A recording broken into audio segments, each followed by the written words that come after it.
Part 6. Part 6 na yata ito, no? Kain tayo. Nandito kami sa convention hall. Wedding hall. Parang ganun.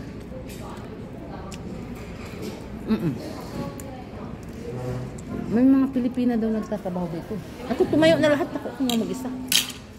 Bala, dyan. Hindi ako. Pagtapos paano yan? Kaya ubusin na lang natin. Ubusin na lang natin ito at tumayas na tayo, no? Tayo na lang nag-isa eh. Cake.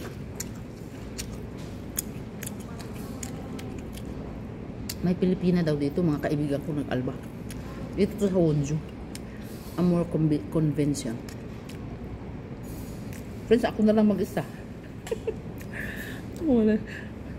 Lumayas mga tao. Busy kasi ako. Kanina binidyo ko lahat yung kasal. Hindi, may bata pa.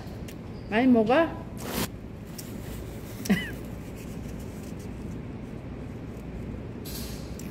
Kasi friends, ang kasal, naku, tataba talaga. Talaga ako papayat nito, no? Tikman natin yung cake nila. Ang sabi ko, friends, may Pilipina daw dito. Hindi daw. Meron talaga. May alba dito.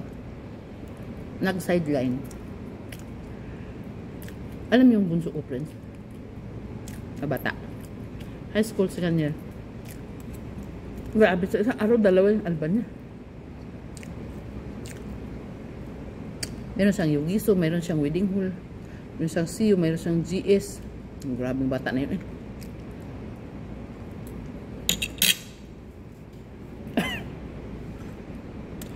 Nalayas na ako, friends. Wala na akong kasama dito. Kasi late ako pumasok eh. Mayroon doon, friends, nagaluto na ng kasama ko. Tissue. Late ako pumasok kasi nag-video pa nga ako. Pinaka-last to na kasal eh.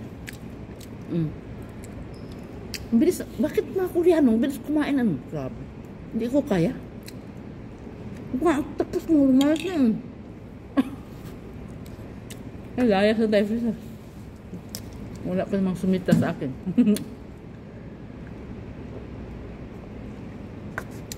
Grabe yung asawa ko, friends. Nabigay ng sobre. Ang laki binigay niya. Sabi ko, ba't ang laki? Kasi, friends, may libro yun. May libro. Pag kinasal ang anak namin, isa ulit nila lahat yun. Yun ang Korean tradisyon.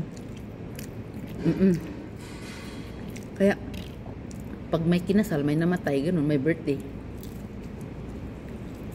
magbigay ka ng malaki. In Korean tradition, ibabalik nila yun. Pag ikaw naman ang ikakasal, may anak ka na naman na ikakasal, ganun. Uy, ako, friends, kasi wala ng tao dito. Ako na lang mag-isa. Ewan ko na kumain. Busog na ako. Friends, nakakapagod din pala kumain, friends, no? Pag busog ka na. Ako na lang mag-isa. Bye-bye. Mag-video sana ako sa mga